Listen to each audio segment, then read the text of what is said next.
So I just finished watching the state of play from the Challenger TCG. Great guys. I was able to speak with them while I was in Vegas. And in this video, I'm going to summarize exactly what their main points are. I will agree or disagree with some of their opinions. And then I'll give you my 2 cents on how the game can be better, as well as some behind the scenes access for insights that when I was talking with UVS staff and Riot staff, they were able to give me. We have a Discord community where we talk about all things Riftbound, link in the description down below. Let's jump into it. So the main gripe that they have is that Draven's too strong, Call Shot needs a ban, Reaver Row needs a ban because of Draven, Fighter Flight Rebuke is strong, Hidden, especially in purple, is very overpowered, Stellar Corn Herder is very strong. Early bans would be good for the game's health. Dazzling Aurora was an oversight by the devs. Ferris Forerunner is very strong. Sneaky Deckhand is also strong. Metal Legends is great for the meta, but the competitive integrity is compromised because of that. They would say that having the Lorcana fix would deal with that, and also that the fact because we have Metal Legends, it masks the data of what the meta should be, and as a result, the data isn't as correct. Let's dive right into it. So first and foremost, uh, they talked about how Reaver Rose needs a ban because Draven is too strong. I don't think Reaver Rose needs a ban. I just think Reaver Rose realistically just needs a little bit of a errata in the rulings because of how interactions work. To give an example, when Red Draven attacks into Reaver's Row, the opponent needs to declare whether or not they need to retreat or not first. You do not have to pay the 1 power to give +2 might on Draven because that's done on resolution and not on the moving in trigger.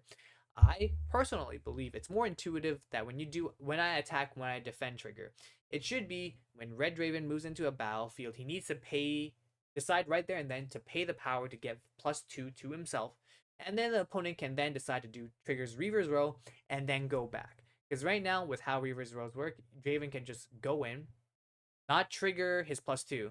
The opponent needs to choose there and then whether or not he decides to retreat. And if he does retreat, great, Draven wins combat, doesn't need to +2. But if the opponent doesn't retreat, then Draven has the ability now to be like, all right, cool, now I'm going to +2 and pay 1 power. I don't think that ruling should work like that. So if they fix that ruling with that, I think it would be more fair. Which leads into the next point. The whole point of them saying Reaver Rose needs a ban is because specifically in tandem with the Draven Legend to draw a card, it's very strong. I personally do not think Draven, if anything, is that strong. Realistically, all Draven needs is a little errata or a quick fix. Because realistically speaking, it's not Draven's too strong, it's purple is too strong. Purple is strong is because you just look at the top 8 decks, 7 out of the 8 decks have purple in its region, only the Jax was there, right? That was that was it. There was nothing else that other people could do to deal with it. It was just purple. Purple has stacked deck, called shot, edge of night, fight or flight, switcheroo, rebuke. Like they just have a lot of tools and utilities. If you wanted to deal with Draven specifically, the only two things you could do, and probably the latter would make sense, is either change Draven's color region from purple to something else. Like if Draven was any other color, say, oh Jesus, I don't know, like red yellow or red orange, and he loses access to fight or flight, stack deck, switcheroo, and all that stuff, I think Draven would be a lot more balanced. Like the only thing that makes it really strong is stuff like rebuke, fight or flight, switcheroo that basically, or overzealous fan that makes it basic so that Draven is always going to get a +1 draw for the combat when of negating the combat. Or they errata it, which is a way to be able to fix it so that instead of it winning combat, it's winning combat through combat damage, and then they can draw one. So that way, even if you fight or flight or rebuke something, you can't get the draw unless combat damage is dealt. Right? That's one way to be able to fix it. Now, the next thing and a big thing that they talked about was Call Shot needs a ban. I don't think Call Shot needs a ban. It just needs an errata. It just needs to be 1 energy, 1 power, and if you repeat it, it's 2 energy, 2 power. Don't get me wrong, having Vex in combat or Ezreal will be able to discount and negate the whole energy power cost, but at least instead of it being essentially free, at least now you have to pay an energy with Vex, right? I do think just making it so that adding 1 energy and to the card as its cost is more fair because we have Premonition, which is 2 energy, 3 power to be able to draw 3 cards, right? We already have that in the game. Yes, Vex, Ezreal can lower the cost, and Seal and Gold can lower the cost of the power and the energy, sorta, for Cult Shot, but at least it makes the card a lot more fair, and it's also in tandem with, say, Stack Deck, because Stack Deck requires 1 energy, no power. Cult Shot, probably energy and power to be able to gain that flexibility, in my opinion. But are they going to change the cost to 1? I don't think so, only because the card's already printed at 0. Realistically, the only thing they could do is just make it so that instead of it being like you look at 2 cards and then you draw 1, it should only just be realistically a draw 1 instead of look at 2 cards. It should just be a draw 1. But then that fundamentally changes how the card works, which is a little bit, also not the greatest. Quick fix. Fighter Flame Rebuke is strong. Yes, very strong. My suggestion, more tech cards or print stronger cards in other region. You can print cards like Vilemaw. I'm pretty sure if you wanted to deal with Rebuke and Fight or Flight, you would be more tech cards or more tech battlefield is what I would say. Because oh Jesus. Because in first set when we were dealing with Annie, a great way to be able to counter Annie was to be able to play Vilemaw. I think if they just have more tech cards or battlefields, it could deal with Fight or Flight and it can deal with Rebuke. So say for example, if they had if we had a battlefield that basically says cards can't be returned to hand, as an example. So we have cards that just basically says cards cannot be returned to hand. Then cards like Rebuke or Morbid Return wouldn't be able to be used, right? It's a great way to be able to have a card tech in that can deal with it and make it so that your opponents can't just 100% blow you out right there and then. And I think I like that personally. It's a great way to deal with that. But however, in this current iteration right now, we do not have great ways of dealing with Fight or Flight or Rebuke that just completely negates combat. And I think Challenger TCG was a little bit, not biased, but really hammering in purple because all the stuff they're talking about isn't really Draven. It's just literally Draven compounded with purple, compounded with Rebukes and Fight or Flights, which will lead to the next point, hidden mechanic OP. They talked about Fight or Flight, Switcheroo, Edronite, like a bunch of purple or Tide Turner, a bunch of purple cards that make it so that the interaction is really, really annoying to deal with. I don't think hidden is a problem in general. I just do think that you just need more tech cards once again. Uh you can literally have like more tech cards slash battlefield, right?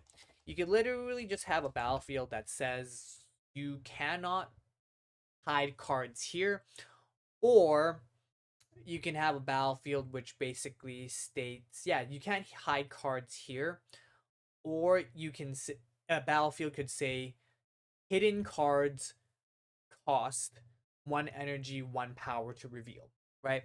You could literally solve it just like that. Like if you don't want to deal with hidden cards and you want to mess your opponent up, just print out a battlefield that says hidden cards cost 1 energy and 1 power to reveal. And that would make it so that if people want to tap out with a battlefield like that, they would have to keep 1 energy and 1 power up in order to be able to reveal their hidden card. As an example, I don't know if that's a correct balancing, but I do think having battlefields that can deal with that would be one way to play around the hidden mechanic, or to give people a way to play around the hidden mechanic. Starcorn Hoarder is a very strong card. I think it's strong. I don't know if it needs an errata, but if it was ever going to get an errata, it would just make it so that the first time it moves, once per turn, draw a card, or they make it so that when it's moved to a battlefield, like if they want to nerf the card, they can make it so that they errata it to be once per turn, or they make it so that it's when I move to a battlefield, you draw one. So if you go back and go back in, you can get a card, but that's like an extra movement, right? I personally think that Stellarcorn's fine. Stellarcorn to me just feels like Mobilize, Catalyst, Dazzling Aurora on curve. If they hit, they hit. They kind of steamroll you. But Stellar Corn would be Guardian Angel, Stellar Corn, flip onto Stellar Corn, turn to play the boat, the Siren. Stellar Corn moves in, boat pulls it back out, triggers legend ability of Aurelia, can go back in, or you can use Tie Turner to move things in. Like, realistically speaking, at that point, we're talking about a combo deck where you have like a lot of cards in hand. But I do believe that, yes, Stellar Corn is strong. Do I think it needs a ban on errata? No, I do not. If there was going to be an errata, they should just change it to be a once per turn or when it moves the battlefield, so that way they can nerf how many cards they can get. But overall, I do think that that one card in itself makes it so that green is playable or more playable. Because if you didn't have that card, ooh, it just makes it so that green doesn't have a lot of card draw, and it becomes a lot worse as a color region. Because even now with Aurelia, as we saw in like the top 8, it was only one out of the top 8. So it got there, but not represented. You take out Waste Corn, you can just say bye bye to Aurelia ever being realistically played. And you can still play Aurelia, but you would see a lot more Dravens for sure, because Draven has card advantage, and the only way to negate Draven's card advantage is with your Stellar Corn. Example. Ferris. Oh no, not that. Early bans, good for game's health. Yes, I agree. I agree. It's good for game health. However, Riot doesn't want to be a little bit too trigger happy with how they're going to balance the game, because if they do that, whether it's errata or whether it's banning, limiting, semi-limiting things, if they do decide to do that, it makes it so that that now becomes the de facto way of balancing the card game. And once they start with that, they can't really change it. So all I'm saying is, if whatever they decide to do with balancing the game, when they decide to do it, they have to stick with it, because if they don't stick with it, it'd be very weird to be like, oh, we're just gonna ban the card, and then all of a sudden, no, actually, we're gonna errata the card instead, and then it's like, no, we're just gonna increase the cost of this by 1, and that'll fix the card. Whatever the case may be, they have to figure out what it is they want to do. Next, Dazzling Aurora was an oversight. I agree somewhat with this. Yes, it makes it so that whenever Riot prints out cards that are 10 energy, 11 energy, 12 energy, whatever the energy cost might be, they have to think about it being recurred with Dazzling Aurora. And yes, I think that's fair, but also in the same vein, because purple exists, Dazzling Aurora hitting a big unit doesn't really matter unless that big unit specifically is Mind Splitter. That's the only time where dazzling feels bad, is if the opponent dazzles, they hit a Mind Splitter, they look at your hand, rip the gear break from your hand, then you cry and there's nothing you can do. But if it's another color region where it doesn't have a hand drip, say for example Volibear, like, it's just not good. So I can kind of see how, yes, Dazzling Aurora is a bit of an oversight from the developers, because it just limits how strong they can make their big units with decks that can play Dazzling. But also, in the same vein, because purple exists, because gear destruction still somewhat does exist. Yes, I know gear destruction is not a catch-all be-all, but because purple cards exist, I think dazzling is quote unquote fine as it is, because I do think as a beginner's deck, it offers beginners a great way to be able to play the game, even though they lose a little bit, well, technically a lot of player agency. Dazzling Aurora decks are a good way to beginners to go into it. However, I understand it from a fun perspective, because I know league balancing and Riot balancing is they want to make sure things are quote unquote fun to balance. Because me, when I play against an Aurora deck, it's not fun for me. The person playing the Aurora deck, it's fun for them. If they hit, they hit, and if I beat them, then it's like, oh, I guess I just didn't hit, right? It's very lower in player agency. It's still a deck that requires skill, but I do believe, number one, it's a good beginner's deck, and number two, yes, it's a bit of an oversight because they can't print big cards, but currently with how the cards are, how the balancing is, I don't foresee Dazzling Aurora being a big issue in the future because even now, as we see it, uh, Dazzling Aurora just can't perform consistently long term in the course of a big tournament, for the most part. Not always the case, but for the most part. Now, Ferris Forerunner, highest value. Yes, Ferris Forerunner being able to be 6 energy, 1 power for 6 might, and then also summon 6 might of recruit is essentially a 6 energy, 1 power for 12 might worth of body, which is essentially a Volibear worth of stats. Kind of crazy. All it would need to do, quick errata, instead of it giving you 2 mechs, you just get 1 mech. That would probably make the card more fair. That'd be it. Yep, that'd be it. That would fix the card in itself. It would make it just more fair overall. That'd be it. Sneaky Deckhand, very strong. Quick errata. They should just make it so that it's 1 power and 3 energy. And then you would be in the same vein and cost of a card, say Legion Rearguard. 2 might accelerate, 1 energy, 1 power. It would do the same thing. The only reason why Sneaky Deckhand is so strong is because there's no power cost associated to it. If you made it so that it costed you 1 power, the card would be less played, if not entirely not played at all. Because Legion Rearguard in red does the same thing.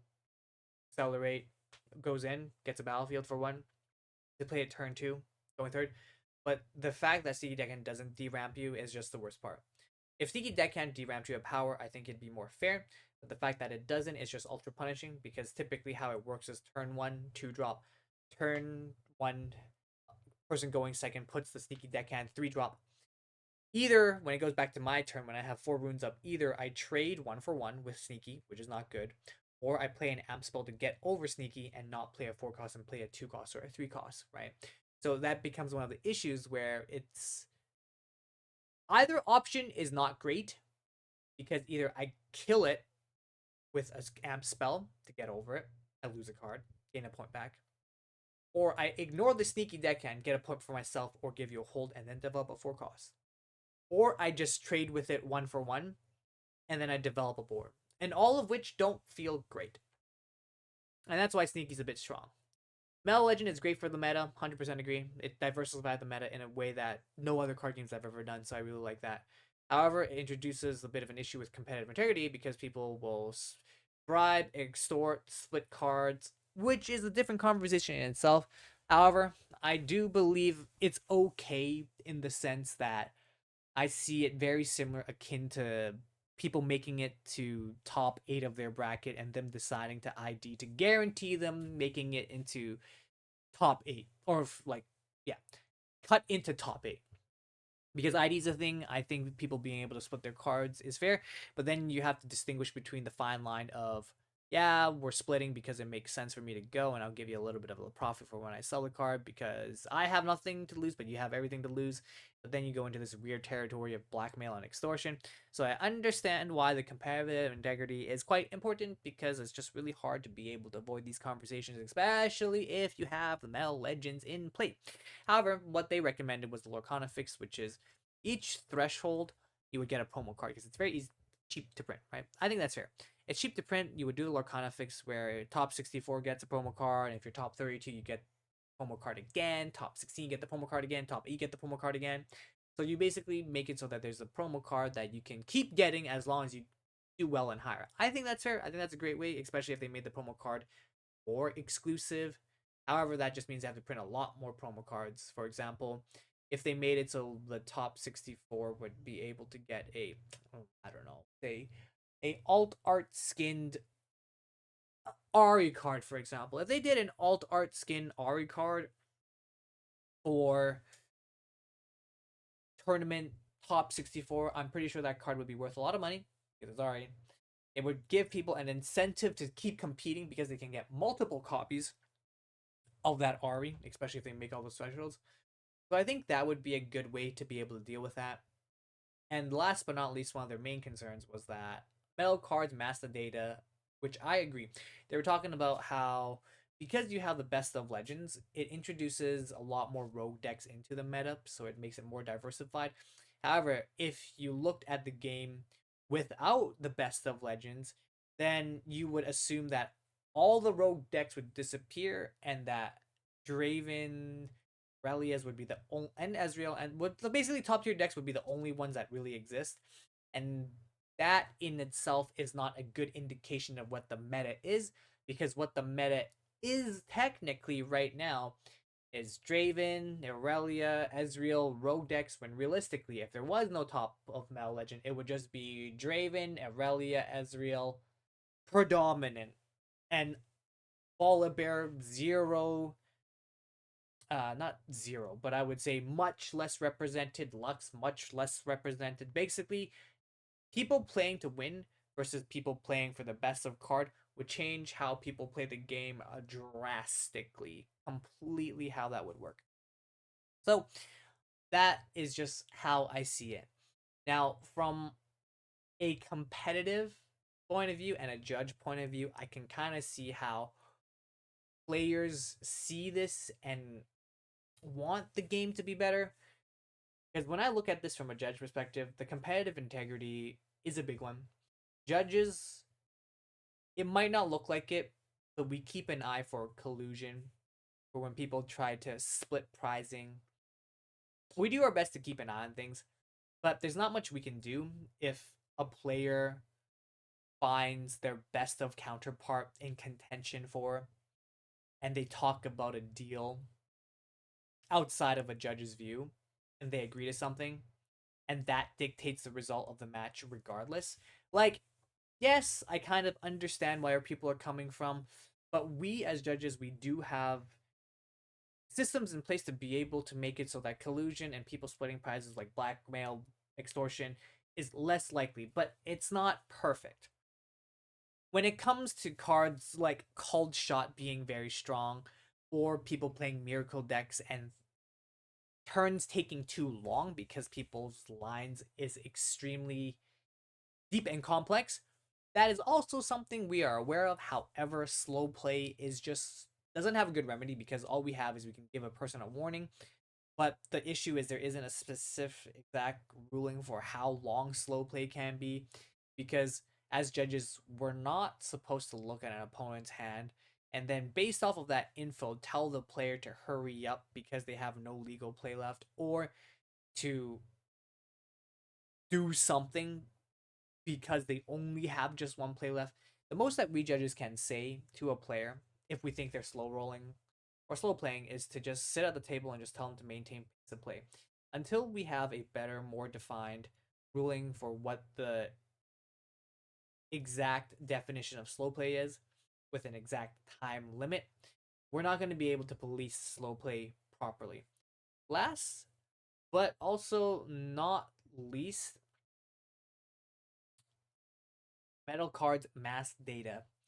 So, yes, the Metal Legend skews the issue of how represented a card deck or a card that is being played or a deck that's being played is represented.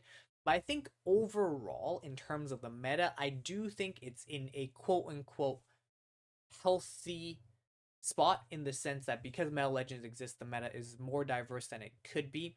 I will say purple is very strong. There are definitely some cards that do need to be looked at. Overall, once all that gets fixed, I do think that the best ofs and the competitive integrity of the game will become a lot better once Riot decides to pick a direction they want to go in. Do they want to do the Lorcana fix where they just have more promos at different thresholds, very similar to the Golden Mickey? Do they want to balance out the card game in a sense by limiting, semi-limiting, and banning cards? Do they want to keep the cards around but errata it to make it so that the numbers are a bit different? Are they willing to change the color region of cards to be able to nerf it? There's a lot of interesting things that Riot can do to be able to balance out the game and make the things better.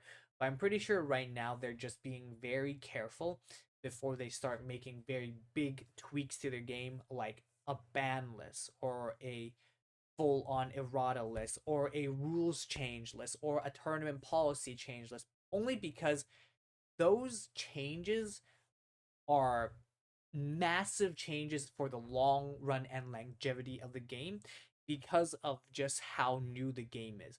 The moment Riot decides to pick a direction they want to go in and go with it, that is going to be the trajectory of the game 9 times out of 10. And I don't think they're going to be changing how they do things once they've decided, all right, this is how we're going to do it. We're not going to be changing things. If you guys agree or disagree, let me know in the comment section down below. We have our Discord community where we talk about all things Riftbound, especially about judging related stuff and when the next big events are and when they're hiring. So you can join that to stay up to date with that. However, John Penio signing out. I will see you guys in the next video. Bye for now.